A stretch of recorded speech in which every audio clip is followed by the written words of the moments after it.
Khamenei के जनाजे में 3000 मौतों की आशंका जताई जा रही है।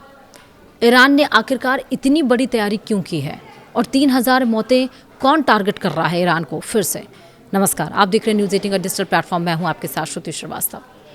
ईरान के पूर्व सुप्रीम लीडर अली खामनेई की अंतिम यात्रा में भारी भीड़ के कारण 1500 से 3000 लोगों की मौत की आशंका जताई गई है। एक जर्मन रिपोर्ट के मुताबिक सरकार ने हजारों कब्रें तैयार की हैं, विशेष राहत दल बनाए हैं, पूरे तेहरान में सुरक्षा और आपातकालीन इंतजाम बढ़ा दिए गए हैं। आप सभी को पता है कि ईरान के पूर्व सुप्रीम लीडर अली खामनेई की अंतिम यात्रा को लेकर बड़े स्तर पर तैयारियां की जा रही। जर्मनी की अखबार डाई वेल्ट की एक रिपोर्ट के मुताबिक ईरानी अधिकारियों ने आशंका जताई है कि अंतिम विदाई के दरमियान भारी भीड़, गर्मी और भगदड़ जैसी घटनाओं के कारण 1500 से लेकर 3000 लोगों की मौत हो सकती है। इसी संभावना को देखते हुए सरकार ने पहले से ही आपातकालीन इंतजाम शुरू कर दिए हैं। रिपोर्ट में दावा किया गया है कि ईरान के रेड क्रिसेंट और नेशनल क्राइसिस मैनेजमेंट ऑर्गेनाइजेशन ने एक गोपनीय पत्र में उपराष्ट्रपति मोहम्मद रजा आरिफ को संभावित खतरे की जानकारी दी। ईरानी सरकार का दावा है कि सिर्फ तेहरान में ही अंतिम यात्रा में करीब 2 करोड़ लोग शामिल हो सकते हैं और इसे देखते हुए तेहरान प्रशासन ने मृतकों और लापता लोगों के लिए विशेष यूनिट बनाई है। राजधानी के बेहशत ए जहरा कब्रिस्तान में हजारों नई कब्रें भी पहले से तैयार कर ली गई हैं।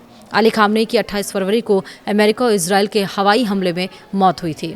उन्हें 9 जुलाई को मशहद में सुपुर्द खाक किया जाएगा। इससे पहले एक हफ्ते तक उनका पार्थिव शरीर तेहरान, कोम और इराक के नजफ और करबला जैसे शिया धर्म के प्रमुख धार्मिक स्थलों से होकर ले जाया जाएगा। 6 जुलाई तक उनका पार्थिव शरीर तेहरान के ग्रैंड प्रेयर हॉल में अंतिम दर्शन के लिए रखा जाएगा।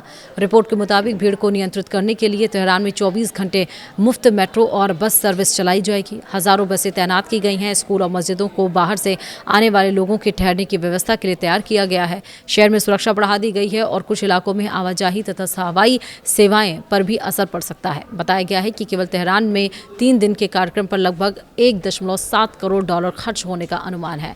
ईरान इस बार अतिरिक्त सतर्क इसलिए भी है क्योंकि पहले भी बड़े जनाजों में हादसे हो चुके हैं। 2020 में IRGC कमांडर कासिम सुलेमानी के जनाजे में भगदड़ से 56 लोगों की मौत और 200 से ज्यादा लोग घायल हो गए थे। वहीं 1989 में इस्लामिक गणराज्य के संस्थापक आयतुल्ला रूहुल्लाह खामनेई को जनाजे में कम से कम 8 लोगों की मौत और 11,000 से ज़्यादा लोग घायल हुए थे। रिपोर्ट में ये भी कहा गया है कि सरकार को सिर्फ भीड़ से नहीं बल्कि आंतरिक राजनीतिक तनाव से भी चिंता है। कुछ कट्टरपंथी गुट अमेरिका के साथ हुए हालिया शांति समझौते का विरोध कर रहे हैं और ऐसे में अंतिम विदाई के दरमियान सुरक्षा व्यवस्था को लेकर सरकार कोई जोखिम नहीं लेना चाहती है। तो वहीं ईरान के पूर्व सर्वोच्च नेता अयातुल्ला अली खामनेई के अंतिम संस्कार के लिए राजधानी तेहरान में भारी भीड़ भी जुट रही है। फरवरी में अमेरिका और इजराइल के संयुक्त हमले में खamenei की मौत के बाद शुरू हुए अंतिम संस्कार समारोह में देश विदेश से बड़ी संख्या में लोग और प्रतिनिधिमंडल पहुंच रहे हैं। पूरे शहर में सुरक्षा के कड़े इंतजाम किए गए हैं और लाखों शोकाकुल लोग उन्हें अंतिम विदाई देने के लिए सड़कों पर उतर आए हैं। इस बीच अमेरिका के राष्ट्रपति डोनाल्ड ट्रंप ने कहा है कि अंतिम संस्कार के दरमियान दोनों पक्ष एक दूसरे पर हमला नहीं करेंगे। उन्होंने भरोसा जताया है कि समारोह खत्म होने के बाद अमेरिका और ईरान के बीच बातचीत का सिलसिला फिर से शुरू होगा। ट्रंप के इस बयान को क्षेत्र में तनाव कम करने की कोशिश के रूप में देखा जा रहा है। हालांकि दूसरी ओर मध्य पूर्व में हिंसा थमती नहीं दिख रही है। इजराइल सेना ने दक्षिणी लेबनान और गाजा पट्टी में अपने सैन्य अभियान जारी रखे हैं। लेबनान में हुए हमले में कम से कम एक व्यक्ति की मौत हो गई, जबकि उत्तरी गाजा शहर और जबालिया शरणार्थी शिविर पर हमलों में 2 फिलिस्तीनियों के मारे जाने की खबर है। उधर तुर्की के राष्ट्रपति तैयब अर्दोआन ने आरोप लगाया कि इजराइल की कार्रवाई अमेरिका और ईरान के बीच हाल ही में हुए समझौते को कमजोर कर रही है। उन्होंने कहा कि तुर्की क्षेत्र में शांति स्थापित करने के लिए हर संभव प्रयास का समर्थन करने को तैयार है।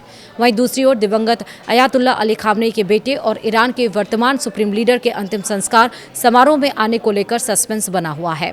बताया जा रहा है कि सुरक्षा कारणों से वे इस समारोह से दूर रहेंगे और खामनेई के जनाजे को उनका कंधा भी नसीब नहीं होगा। ईरानी विशेषज्ञों के मुताबिक इजराइल के हमलों की आशंका के चलते उन्हें इस कार्यक्रम में सार्वजनिक रूप से नहीं लाया जाएगा।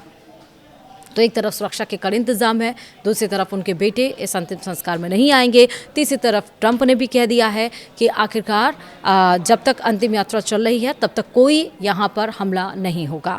लेकिन पिछले जो 2 दशक हैं उसमें देखा गया है कि ईरान में अंतिम संस्कार के दरमियान भगदड़ मचती है, लोगों की मौत होती है, कई सारे लोग घायल होते हैं।